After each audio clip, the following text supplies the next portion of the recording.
Ayan mga boss, tingnan nyo naman kung gaano kalapa tong bangka na to. Taga ibang barangay siguro to. Yung dito malapit lang dito sa amin. Ayan. Sobrang lapad oh.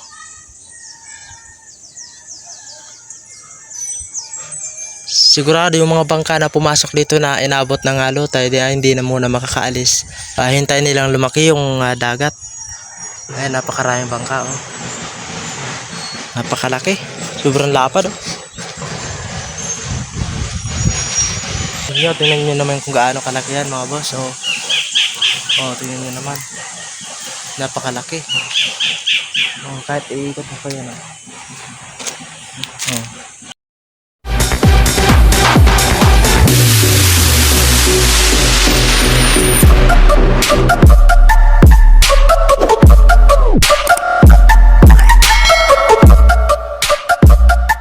So yun, what's up mga boss? Ayan, magandang hapon po sa ating lahat.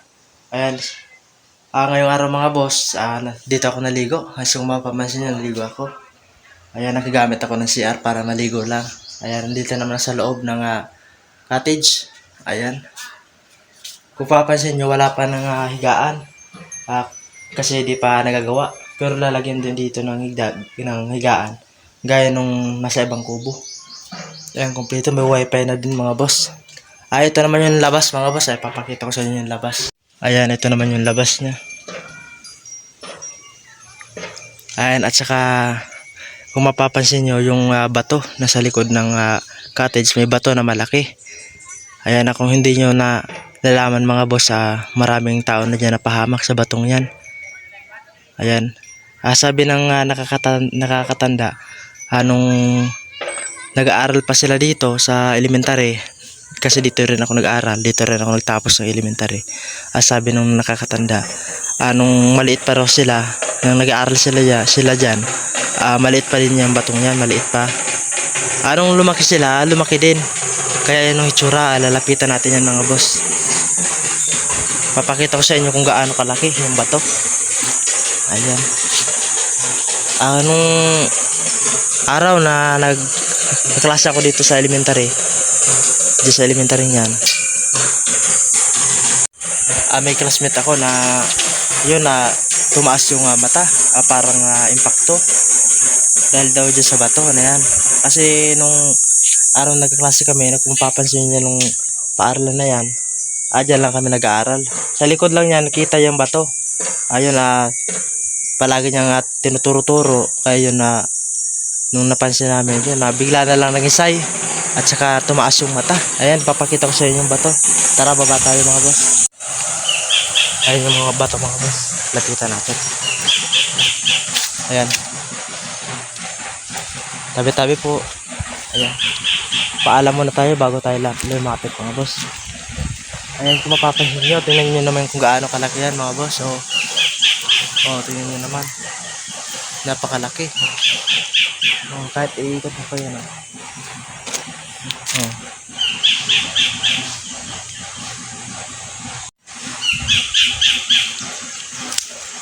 kahit minsan hindi ko pa yan mga boss na-try actually sa itaas.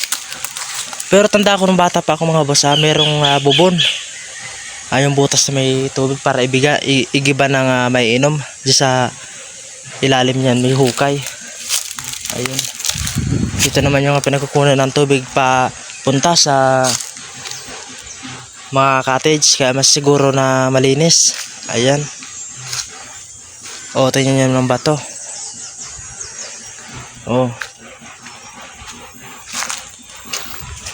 Pakita ko sa inyo ng buo.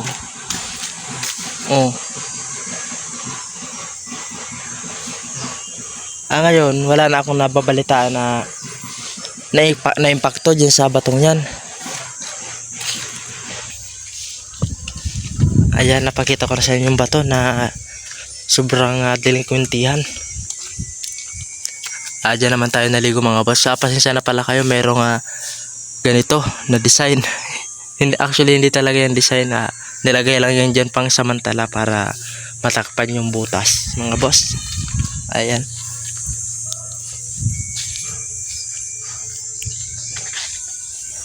Ayan, punta tayo dito sa pakita ko sa inyo kung gaano kababaw ngayon ang tubig.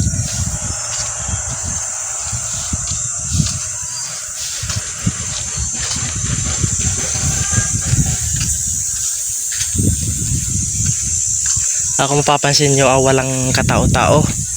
Ayan. Kasi yun, ayaw nilang maligo kapag walang tubig, ganito, kalutide. Ayan. Pero kapag lumaki na yung dagat, may pumapasok ng tao. Kasi malaki na yung dagat na kanilang pagliliguan. Ngayon, tingnan nyo naman kung kaano kalutide dyan. Halos wala ng tubig lahat, oh. Pero meron naman swimming pool, kaso di pa masyado tapos gagawin. Napakalaking bangka, oh. Lapitan natin mga boss yung bangka. At titingnan natin kung gaano kalaki. So, kasi sobrang laki, oh. Tingnan nyo. Hindi ko alam kung kanina yan na bangka. Ngayon ko lang yan nakita. Ayan mga boss. Tingnan nyo naman kung gaano kalapa tong bangka na to. Taga ibang barangay siguro to. Dito malapit lang dito sa amin. Ayan. Sobrang lapad, oh.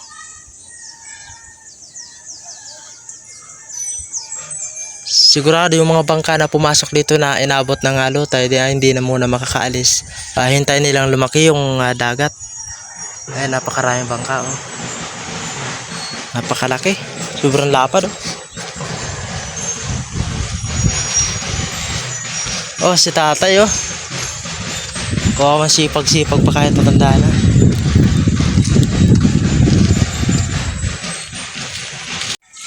Ayan mga boss. Kita-kita tayo ulit sa susunod nating vlog. Ayan. Hanggang dito na lang muna mga boss, kasi mayroon pa tayong gagawin na dapat nating gawin sa ating trabaho. Ayan, abangan nyo ulit ang ating vlog. Panibagong araw, panibagong vlog na naman tayo mga boss bukas. Ayan, abangan nyo po mga boss. Maraming salamat po sa inyong panonood.